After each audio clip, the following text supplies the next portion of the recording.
Hey, you! Hep. No, keep looking at me. Right there. Wanna see me get drawn?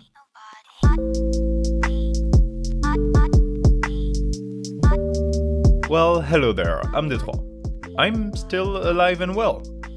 I feel like I have to give you that information because in the almost 5 years of me posting stuff on YouTube, I don't think I've ever spent that long a time without any video. But nothing major happened. I just don't have much time, if any. My weeks are long and full with work, and my weekends are spent skiing and stuff. I can't really complain, except I'm French, and complaining is a bit of a national sport, so I will complain. But I'll do that in a few minutes, or else you might want to leave the video and I definitely need you to keep watching. You know, give you the reasons to subscribe so that eventually I can draw and write and be an artist full time. This drawing here, let's talk about it. What exactly is going on in this sketch? It's a bird taking a bath. Or it's kind of a bird, kind of taking a sort of bath or shower. I have no idea. I'll be honest, I don't know where this comes from.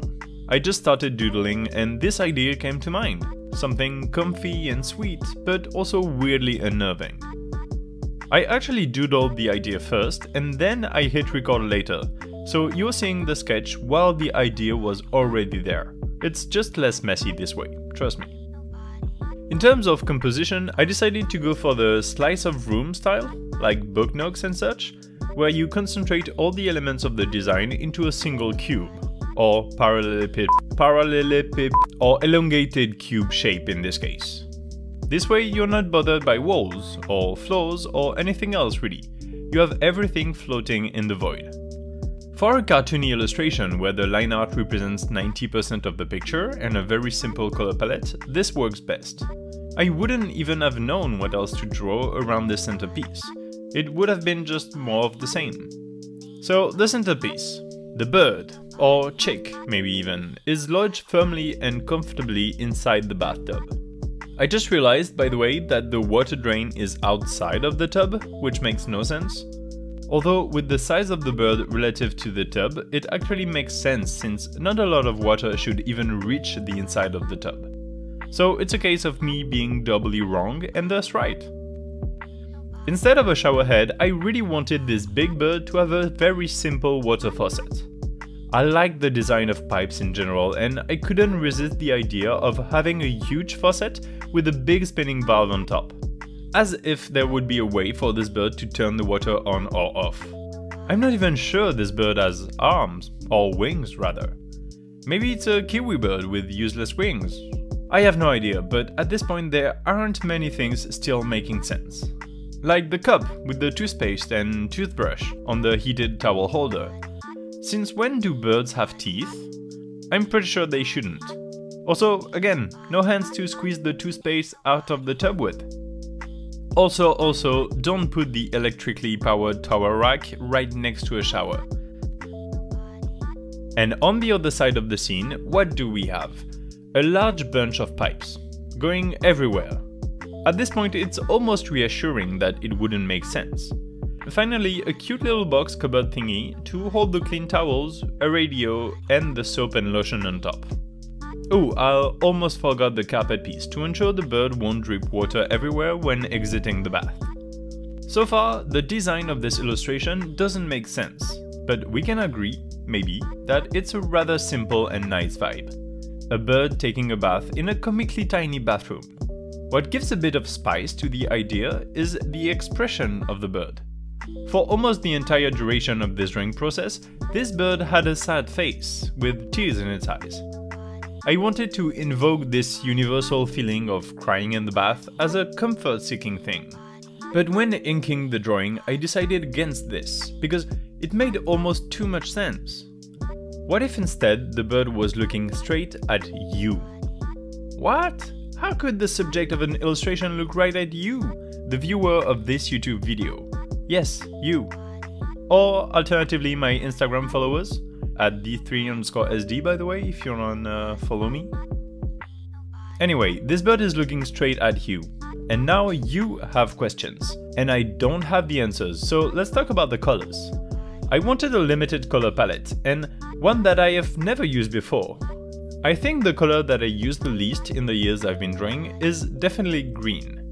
Green just doesn't spark much interest in me. It's too natural in color, it's everywhere in nature. However, a turquoise kind of green, but still definitely green and kinda desaturated, that I can use. It also makes me think of the color of copper in solution, or like the way copper rusts. So let's contrast it with the shadows that are copper colored. A bit more red than that, to make sure I hit the opposite hue of my green on the color wheel. And so we have 4 tones of green, for the water, the bird, the pipes and the rest.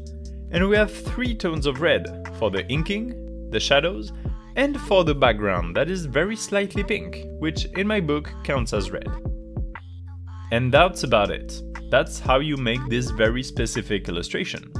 It took a whole week just to make this drawing, and 4 more days to write this script. I assume at this point recording this audio track and editing the video will take a couple more. I just don't have time. I get home at 6 PM or later and I have chores, and then I have to cook, eat, then rest because I've had a long day and the next day is gonna be more of the same. Oh, by the way, you can now quit the video if you want, just to be clear.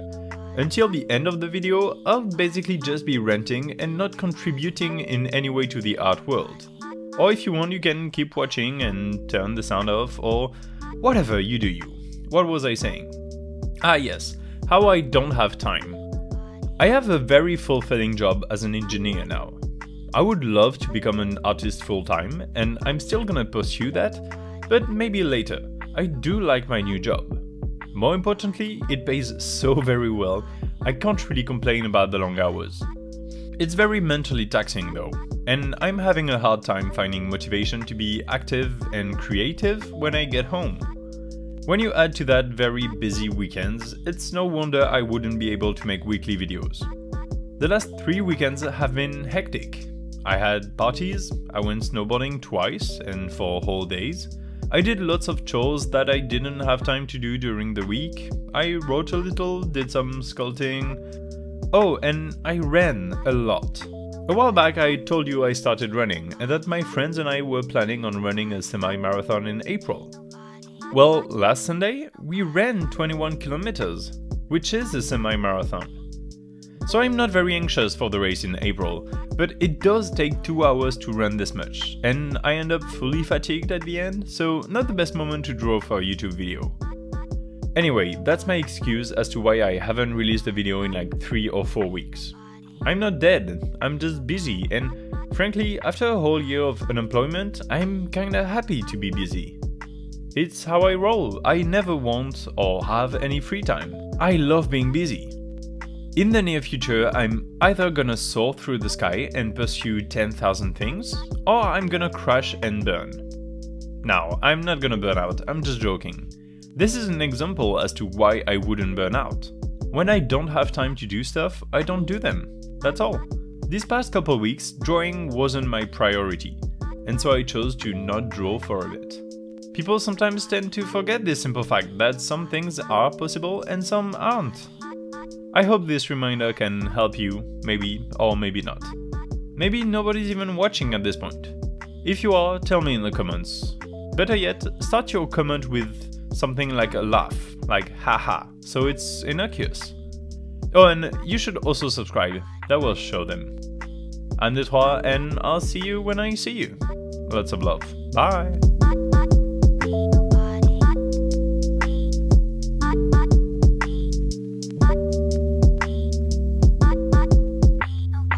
Nobody